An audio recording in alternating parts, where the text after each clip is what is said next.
En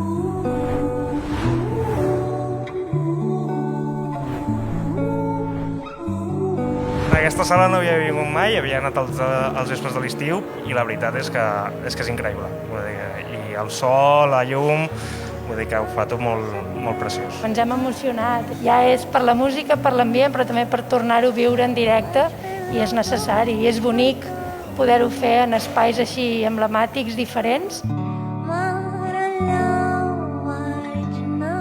Todo lo que sea fomentar la cultura y la música en directo ahora en estos tiempos un poco así en los que no podemos disfrutar de ello, encantados, la verdad.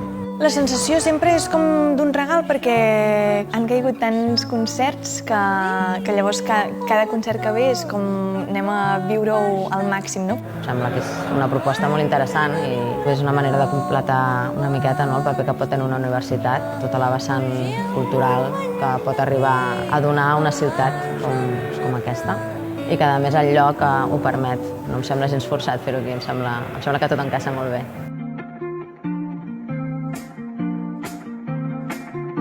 Per nosaltres, els vespres de la UB ja és una tradició. Era molt important poder-la mantenir. Evidentment, ho hem hagut de fer respectant les normes de seguretat.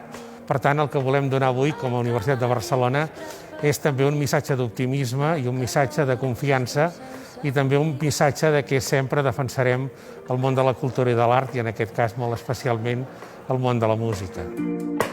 Creix a dins del pit sense mida, desborda de nit, desborda de nit.